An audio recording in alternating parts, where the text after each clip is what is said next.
Hello दोस्तों, स्वागत है आपका हमारे YouTube channel sociology classes bye Rajput Sunny पर। तो आज हम देखने वाले हैं उत्तर आधुनिकता की विशेषताएं या उत्तर आधुनिकतावाद की विशेषताएं। तो महत्वपूर्ण बिंदु निम्न प्रकार से हैं। उत्तर आधुनिकतावाद वस्तुतः प्रकार्यवाद, मार्क्सवाद एवं आधुनिकतावाद जैसे महान सिद्धांतों के नकार पर आधारित एक सैद्धांतिक विमर्श है, जो कि सभी बृहद उपागमों को खारिज कर उनके स्थान पर व्यक्ति, समूह, संस्कृति, स्थान आदि पर केंद्रित विकल्पों को प्रस्तुत करने की बातें करता है। तो जो उत्तर आधुनिकतावाद है, इसका मूलतः प्रकार्यवाद, मार्क्सवाद और आधुनिकतावाद के सिद्धांतों का खंडन या आलोचना के ऊपर निर्भर माना जाता है।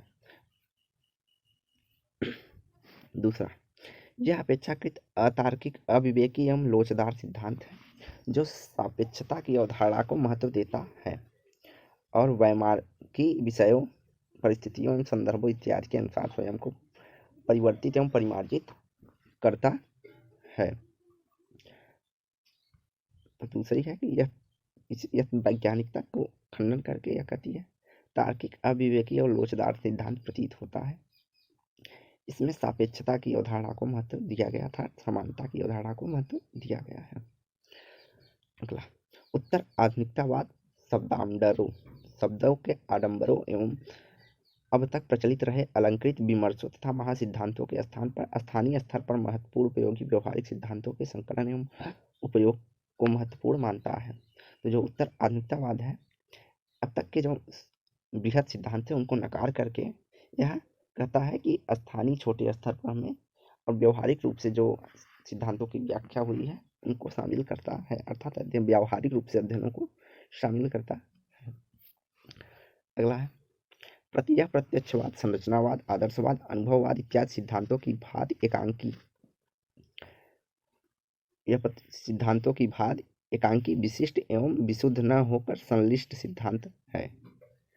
क्या है यह? संश्लिष्ट सिद्धांत है, जिसमें कई सिद्धांतों एवं उप सिद्धांतों का समावेश होता है। यह उप सिद्धांतों में मिलते भी हैं और इससे निकलते भी हैं। तो इन्होंने एक उत्तर आधुनिकतावाद इसलिए कहा कि उत्तर आधुनिकता के जो सिद्धांत हैं वह उप सिद्धांतों में मिलते भी हैं और उनसे निकलते भी हैं, अर्थात सूक्ष्म स्तरीय सिद्धांत जो हैं उनकी बात उत्तर आधुनिकतावाद करता है। अगला है, व्यवहारिकता, उपयोगिता एवं प्रासंगिकता के स्तर पर उत्तर आधुनिकतावाद महान एवं बृहद सैद्धांतिक स्थापनाओं अर्थात की आलोचना करता है, जो व्यवहारिक उपयोगिता एवं प्रासंगिकता के स्तर पर अर्थात व्यवहारिक उपयोगिता की बात करता है और प्रासंगिकता की बात के आधार पर ही उसने महान सिद्धांत एवं बृहद सिद्धांतों की आलोचना की है। जॉर्ज रिटर 1994 में प्रकाशित पुस्तक कंटेम्पररी सोशियोलॉजी थ्योरी में लिखते हैं कि उत्तर आधुनिकतावाद सामान्य तौर पर स्वयं प्रथम दृष्टया महान सिद्धांतों को अस्वीकार करता है तथा विशेषकर समाजशास्त्र में बृहद सिद्धांतों की उपेक्षा करता है। तो जॉर्ज रिटर का कथन है कि जो उत्तर आधुनिकता वाद है वो पहली दृष्टि में ही जो बृहद सिद्धांत, वर्ग संघर्ष जैसे सिद्धांतों की अस्वीकार करता है और समाजशास्त्र के बृहद सिद्धांतों की या तो उपेक्षा कर देता है। अगला, उत्तर आधुनिकतावाद की मान्यता है कि प्रत्येक मानव समूह एवं समाज अपने यथार्थ एवं वास्तविकताएं हैं।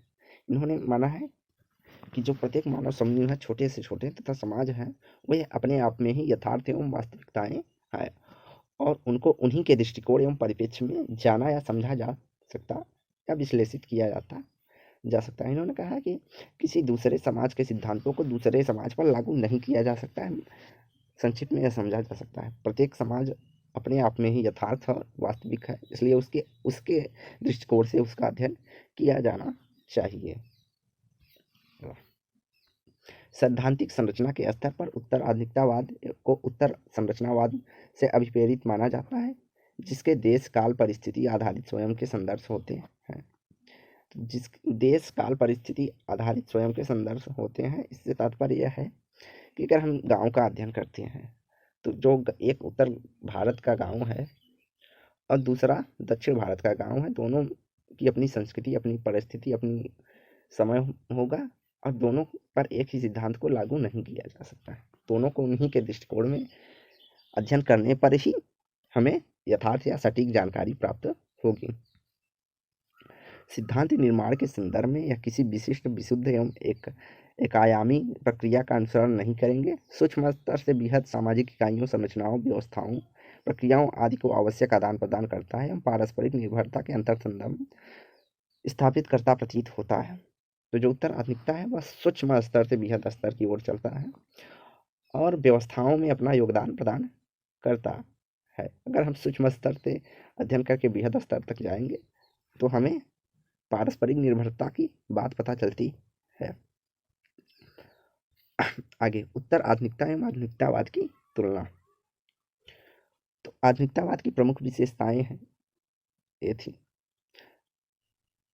कि आर्थिक उत्पादन में सामाजिक संस्थानों का निर्माण करने वाले सामाजिक वर्गों वाले औद्योगिक एवं पूंजीवादी समाज की प्रधानता थी। जो आधुनिकतावाद थी उसमें औद्योगिक एवं पूंजीवाद समाज की प्रधानता थी, पहला। दूसरा नगरीकरण। नगरीकरण तीव्र प्रक्रिया के साथ नगरीय जीवन शैली एवं संस्कृति की प्रधानता थी आधुनिकतावाद में। तीसरा नौकरशाही आधारित प्रशासन एवं राज्य अपेक्षाकृत सशक्त केंद्रीय सरकार एवं नौकरशाही की संरचना पर आधारित प्रशासनिक संरचना एवं व्यवस्था। इन्होंने कहा कि नौकरशाही की आधारित प्रशासन एवं शासन व्यवस्था औद्योगिक समाजों में देखी जाती है। अगला ज्ञान। धार्मिक विश्वास, जनश्रुतियों, आस्था एवं पारंपरिक मान्यताओं के स्थान पर विज्ञान, प्रत्यक्ष वाद एवं तार्किकता ज्ञान पर आधारित है। यह आधुनिकतावाद की विशेषता है कि ज्ञान पे जहाँ धार्मिक जनश्रुतियाँ आदि पर विश्वास न रखकर प्रत्यक्ष एवं तार्किक ज्ञान पर आधारित होता है आधुनिकतावाद, या महत्व दिया जाता है। प्रगति, नव उन्मेष, वैज्ञानिक पद्धति, तकनीकी, औद्योगिक उत्पादन पद्धति एवं आर्थिक व्यवस्था पर आधारित है। अब ये तो आधुनिकतावाद की विशेषताएं थी। अब उत्तर आधुनिकतावाद की प्रमुख विशेषताओं के अंतर्गत सेवा क्षेत्र का विस्तार हुआ। आधारभूत संरचना निर्माण कार्यों में कमी के साथ साथ सेवा क्षेत्र के क्रमिक विस्तार एवं विकास और अनिश्चिततापूर्ण बेरोजगारी देखी गई उत्तर आधुनिक समाजों में। दूसरा वैश्वीकरण का विस्तार। राष्ट्रीय सीमाओं के बाहर अंतर्राष्ट्रीय व्यापार, व्यापारिक उद्यमों, बहुराष्ट्रीय कंपनियों, अंतर्राष्ट्रीय व्यवस्था तथा संस्कृतियों का बहुआयामी प्रचार प्रसार वैश्वीकरण के माध्यम से। उत्तराधुनिकवाद की विशेषता यह हो गई कि जो वैश्वीकरण के माध्यम से एक व्यापारी दूसरे देश या राज्य में अपना व्यापार कर रहा है, कंपनियां स्थापित कर रहा है, जिससे कल्चर का भी प्रसार होता जा रहा है। तीसरा सामाजिक जीवन। तो उत्तर आधुनिकतावाद समाज में सामाजिक जीवन बहुसंस्कृति समाजों एवं सामाजिक जीवन के विकास एवं प्रचलन के सांस्कृतिक सम्मिलन एवं जटिलता का स्थिति विकास। जहाँ नगरीकरण आधुनिकतावाद में अत्यधिक बल दिया गया, वहीं उत्तर आधुनिकतावाद में सामाजिक जीवन के विकास एवं प्रचलन, संस्कृतिकरण, सम्मिलन आदि मतलब बहुसंस्कृति की विकास की बात कही गई है। और सबसे महत्वपूर्ण पॉइंट ज्ञान के क्षेत्र में विज्ञान एवं तार्किकता पर आधारित ज्ञान के प्रति अनास्था का विकास उत्तर आधुनिकतावाद समाज में देखा जाता है, जो कि अन्य विकल्पों विशेषकर निजाति, पारंपरिक एवं सापेक्षिक सत्य से संबंधित विकल्पों की ओर रुझान एवं ऐसे अन्य विकल्पों को प्राप्ति का प्रयास। तो इसने विज्ञान एवं तार्किकता का खंडन किया है, अर्थात अनास्था, उसकी आस्था में कमी की है। उसके स्थान पर उसने निजाति अर्थात संस्कृति को महत्व दिया है। सापेक्षिक सत्य अर्थात विज्ञान और तार्किकता जो थे कि सार्वभौमिक स्तर पर ज्ञान की बात करते थे, वहीं उत्तर आधुनिकतावाद सूक्ष्म स्तरीय ज्ञान, निजाति अध्ययन के माध्यम से विकल्पों की बात करता है। अगला सिद्धांत। तो उत्तर आधुनिकतावाद के प्रकार्यवाद, मार्क्सवाद इत्यादि जैसे महान सिद्धांतों के साथ प्रचलित पारंपरिक महान वृत्तांतों अर्थात सिद्धांतों को नकार की स्थिति का क्षेत्र है और परिस्थिति एवं समाज के विशेष इतिहास पर आधारित सरल एवं प्रासंगिक एवं ग्राह्य, लघु एवं मध्यम प्रकृति के सिद्धांतों की मान्यता की बात उत्तर आधुनिकतावाद करता है। जहाँ आधुनिकतावाद में प्रकारवाद, मार्क्सवाद आदि जैसे महान सिद्धांतों का विकास हुआ, वहीं उत्तर आधुनिकतावाद में इन सिद्धांतों का खंडन करता है अर्थात नकारता है। इनके स्थान पर वह कहता है कि हमें कहीं का अध्ययन करने के लिए वहाँ की स्थिति परिस्थिति अर्थात छोटे स्तर से लेकर अध्ययन किया जाना चाहिए। अब उत्तर आधुनिकतावाद की मौलिक प्रस्तावनाएं क्या थी?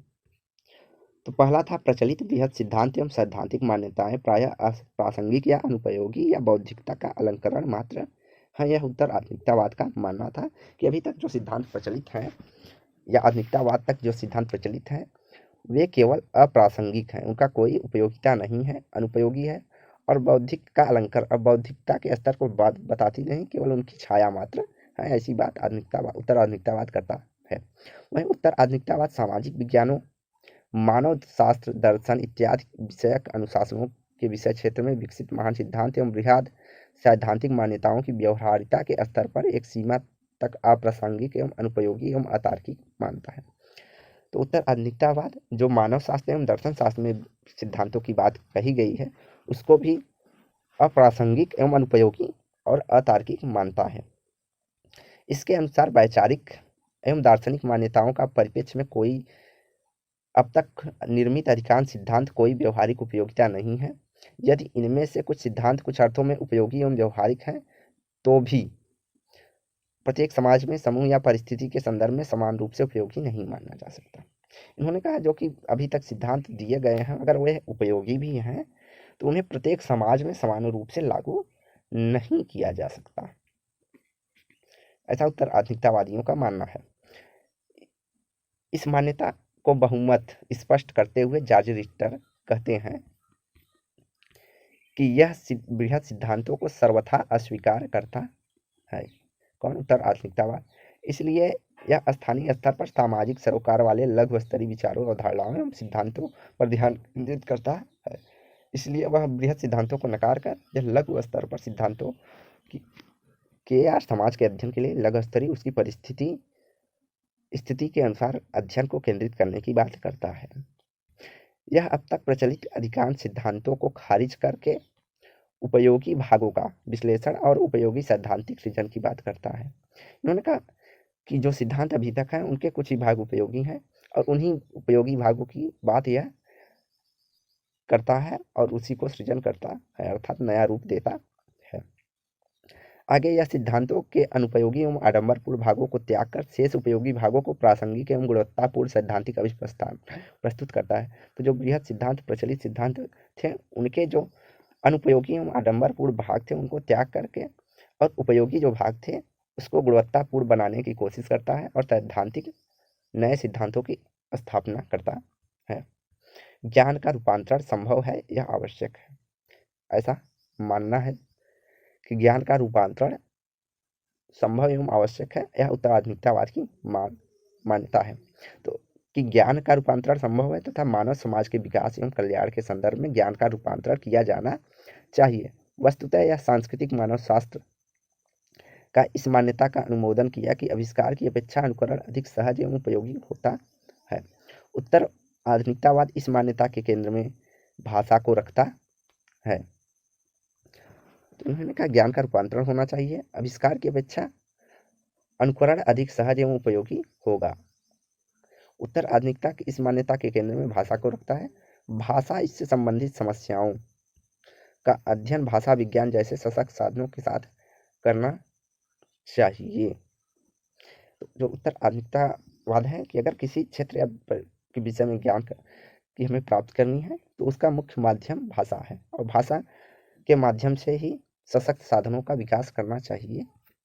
ऐसा उत्तर आधुनिकतावाद का मानना था। उत्तर आधुनिकतावाद यह संकेत करता है कि आने वाले समय में ज्ञान क्रमशः शक्ति एवं संपन्नता के केंद्र में आते हुए निरंतर महत्वपूर्ण होता जाएगा, क्योंकि आधुनिक विश्व में सूचना एवं संचार क्रांति की जड़ें ज्ञान के सहारे ही विकसित होती हैं। तो यहाँ उत्तर आधुनिकतावाद का यह मानना है कि आने वाले जो समय है उसका केंद्र ज्ञान होगा और ज्ञान के माध्यम से ही शक्ति और संपन्नता की प्राप्ति की जा सकती है। जो सबसे सर्वाधिक ज्ञानी व्यक्ति होगा उसे सर्वाधिक उच्च स्थान की प्राप्ति होगी, ऐसा उत्तर आधुनिकतावाद का मानना है। तीसरा, विवरणात्मक एवं वृत्तांत ज्ञान आवश्यक है। जनश्रुतियाँ, मिथक या धार्मिक कथाएं। तो उत्तर आधुनिकतावाद महत्वपूर्ण मान्यता यह है कि विवरणात्मक एवं वृत्तांत ज्ञान अप्रासंगिक एवं अनावश्यक है, क्योंकि यह बौद्धिक एवं वैचारिक भंडारों के निरुद्देश ढंग से प्रदूषित करता है। जो मिथक हैं या धार्मिक कथाएं हैं इनका खंडन करता है और सामान्यतः या स्वस्थ सामूहिक मन एवं सामाजिक व्यवस्था के संदर्भ में नकारता है। किसको? जनश्रुतियाँ, मिथक एवं धार्मिक कथाओं को समाज के विकास की प्रक्रिया को बाधित करता है तो इन्होंने जो विवरणात्मक एवं वृत्तांत ज्ञान है, जैसे जनश्रुतियाँ और मिथक एवं धार्मिक कथाएं, इन्होंने इसका अनावश्यक एवं अप्रासंगिक माना है। इन्होंने कहा कि यह विकास में बाधक बनता है। तथाकथित वैज्ञानिक ज्ञान स्वयं में संपूर्ण नहीं है। उत्तर आधुनिकतावाद यह मानता है कि हालांकि अभी तक वैज्ञानिक ज्ञान तुलनात्मक रूप से अधिक उपयोगी एवं तर्कसिद्ध एवं स्पष्ट है, लेकिन यह पूर्णतः सही है या सही नहीं है। इसकी भी कुछ सीमाएं हैं, जिन्होंने निरूपण मात्र के उद्देश्य से वैज्ञानिक ज्ञान की संज्ञा दी जाती है, उन्हें वैज्ञानिक ज्ञान नहीं माना जा सकता है। इन्होंने कहा जिसे सिर्फ निरूपण करके के मात्र से वैज्ञानिक ज्ञान की संज्ञा दी गई है, उन्हें वैज्ञानिक ज्ञान नहीं माना जा सकता। इसके अतिरिक्त वैज्ञानिक ज्ञान इसलिए भी संपूर्ण नहीं है क्योंकि यदि व्यक्ति ज्ञान के किसी स्वरूप अथवा ज्ञान के विशेष से परिचित नहीं है, तो उसके लिए वह ज्ञान भी विवरण एवं गल्पों के सिवाय कुछ नहीं है। तो उत्तर आधुनिकतावाद का मानना है कि यदि कोई वैज्ञानिक ज्ञान है, अगर व्यक्ति उस ज्ञान से फेमिलर या उसे उस ज्ञान के बारे में कोई जानकारी नहीं है, तो वह उस ज्ञान का क्या करेगा, उस ज्ञान से उसका कोई फायदा नहीं, अर्थात वह सिर्फ गल्प के सिवाय और कुछ नहीं है। आगे इन्होंने कहा कि कुल मिलाकर उत्तर आधुनिकतावाद अब तक की यात्रा स्वयं के सैद्धांतिक स्तर पर स्थापित कर अपनी स्पष्टता को रेखांकित करती है। अगला उत्तर आधुनिकतावाद की सीमाएं एवं आलोचनाएं। तो ज्ञान के विकास के विश्लेषण के क्रम में कई प्रक्रियाओं, सिद्धांतों, अवधारणाओं एवं उपागमों की पहचान की गई है। वाद विवाद संवाद इस संदर्भ में एक महत्वपूर्ण परिप्रेक्ष्य निर्मित करता है। तो उत्तर आधुनिकतावाद अब तक कोई सैद्धांतिक स्वरूप ग्रहण नहीं कर पाया। सिर्फ उत्तर आधुनिकतावाद में बातें हुई, लेकिन कोई सिद्धांत प्रस्तुत नहीं किया है। तमाम बौद्धिक प्रयासों के बावजूद अन्य सिद्धांतों की तुलना में अव्यवस्थित एवं अस्पष्ट प्रतीत होता है। मतलब कोई भी इसका तार्किक निष्कर्ष नहीं प्राप्त हो सका है जो उत्तर आधुनिकतावाद। इस दृष्टि से अपने वर्तमान के स्वरूप के परिप्रेक्ष्य में इसे बृहत सिद्धांत की आलोचना करने और उनको सर्वथा नकार करने की कोई उद्घोषणाओं से बचना चाहिए। इस दृष्टि में उसने कोई सिद्धांत प्रस्तुत नहीं किया है, तो इसलिए उसे बृहत सिद्धांतों की आलोचना करने से बचना चाहिए, अर्थात इसने आलोचना करके नए सिद्धांतों का विकल्प प्रस्तुत नहीं किया है। उत्तर आधुनिकतावाद सांस्कृतिक सापेक्षवाद से भी 2 कदम आगे बढ़कर संदर्भहीनता की बातें करता है और सूचना तकनीक क्रांति के वैश्वीकरण के प्रभाव से संदर्भित समूह एवं समाज प्रायः अब अछूते नहीं रह पाए हैं, जबकि उत्तर आधुनिकतावाद की सिद्धांत को उन्हीं के दायरे में रखकर विकास की बातें करता है। अगला है उत्तर आधुनिकतावाद विश्व व्यवस्था को परंपरागत एवं अनिवार्य रूप से विद्यमान समाज एवं संस्कृति, राजनीति, अर्थव्यवस्था इत्यादि के व्यवस्था संस्थानों, शक्ति संपत्ति के प्रचलित नवीन प्रारूपों, प्रतिमानों, ज्ञान के विविध प्रकारों, प्रतियोगिता एवं प्रतिस्पर्धा एवं अंतरराष्ट्रीयतावाद इत्यादि जैसी अनिवार्य राजनीतिक, आर्थिक तथा सामान्य सामाजिक एवं तथा मनोवैज्ञानिक अवधारणाओं को नकारता है, परंतु इसका कोई सुव्यवस्थित विकल्प प्रस्तुत नहीं करता है। अगला उत्तर आधुनिकतावाद व्यापक स्तर पर संवेदनशील एवं मूल्यहीन व्यवस्थाओं एवं उपव्यवस्थाओं के निर्माण, आभासी एवं अप्रत्यक्ष योजनाओं को प्रस्तुत कर, परंतु यह एक सामाजिक, सांस्कृतिक एवं मनोवैज्ञानिक तथ्य है कि मानव समाज संवेदना के स्तर पर शून्य की स्थिति में सामाजिक नहीं रह सकता। प्रगतिशीलता की बात तो इसमें कहीं आगे आ जाती है। उत्तर आधुनिकतावाद के रूप में एक प्रकार से यूरोपियन समाज एवं निरंतर परिवर्तित होते रहती है, जो बौद्धिक परिवेश में परिदृश्य निर्मित करता प्रतीत होता है। आगे उत्तर आधुनिकतावाद आधुनिकीकरण की केंद्रीयता की अवधारणा को भी स्पष्टतया नकारने का तर्क देता है। केंद्रीयता के अंतर्गत राज्य, कानून, परिवार, विवाह, नातेदारी जैसे सिद्धांतों की बात होती है। अगला उसने मानव समाज का ऐतिहासिक विकास का क्रम बताया है कि समाज का कोई केंद्र या सीमा चिरस्थायी प्रकृति की नहीं होती, क्योंकि इसके वास्तविक संदर्भ के समय एवं साथ के साथ परिवर्तित होते रहते हैं। उत्तर आधुनिकतावाद के सिद्धांत की आलोचना करते हुए प्रसिद्ध विचारक न्याम चॉम्स्की कहते हैं कि यह एक प्रकार से यह देखा जाए तो उत्तर आधुनिकतावाद अर्थहीन प्रतीत होता है, क्योंकि यह विश्लेषणात्मक अथवा विवरणात्मक ज्ञान में किसी भी प्रकार का संवर्धन नहीं करता है, अर्थात वृद्धि या ज्ञान में किसी प्रकार की वृद्धि नहीं करता, अर्थात नए सिद्धांतों की बात करता ही नहीं, केवल आलोचनाएं ही बृहद सिद्धांतों की है। उत्तर आधुनिकतावाद का सिद्धांत आधुनिक जगत के प्रतीकात्मक तत्वों के रूप में एक दूसरे से पृथक करके देखता एवं प्रस्तुत करता है तथा किसी भी प्रकार एवं सैद्धांतिक अथवा व्यवहारिक सामान्य वैश्विक अस्तित्व को नकारता है। तो इसने कहा कि अगर सेब यूरोपीय समाज में सेब है, उसे भारत में किसी प्रकार के दूसरे प्रतीक के रूप में समझा जाएगा, अर्थात इसने व्यवहारिक या वैश्विक प्रतीक को नकार दिया है। संरचनाओं एवं व्यवस्थाओं की परस्पर भिन्नता होने के बावजूद भी वह पारस्परिकता एवं संपूर्णता के आधार पर पूर्णतया पृथक नहीं होती है। इनमें प्रचलित होने वाले विभाजनों, संस्करणों, अंतर्विरोधों, शक्ति के केंद्र एवं ज्ञान स्रोतों इत्यादि का कोई न कोई सकारात्मक पक्ष भी होता है। इसके कारण ही अस्तित्व में बना रहता है, क्योंकि समाज स्वयं ही निष्क्रिय, अप्रासंगिक एवं हानिकारक इकाइयों तथा प्रवृत्तियों को नष्ट करने का प्रयास करता है। इसी में सामाजिक निरंतरता के बीज छुपे हुए हैं। उत्तर आधुनिकतावाद यदि इस परिप्रेक्ष्य को भली भांति समझ ले तो यह इस सैद्धांतिक विकास को और तीव्र एवं स्वीकार्य हो जाएगा। तो जो उत्तर आधुनिकतावाद की आलोचना करते हैं, उन्होंने कहा कि जो समाज है वह स्वयं निष्क्रिय, अप्रासंगिक एवं हानिकारक इकाइयों को, प्रवृत्तियों को नष्ट करने का प्रयास करता है। अगर इस बात को उत्तर आधुनिकतावाद समझ लें तो इसका सैद्धांतिक विकास तीव्र और स्वीकार्य हो जाएगा। तो कुछ उत्तर आधुनिकतावाद पर लिखे पुस्तक: the post modern condition, Lyotard 1984, cultural logic of late capitalism, Fredric Jameson 1991, the condition of post modernity, Harvey David 1989, और 1973 में the coming of the post industrial society, Daniel Bell की महत्वपूर्ण पुस्तक। The order of things, Michel Foucault की महत्वपूर्ण पुस्तक 1970। 1976 में modernity, versus post modernity, Jurgen Habermas. 1967 में sociological theory, S Nicholas team सेप।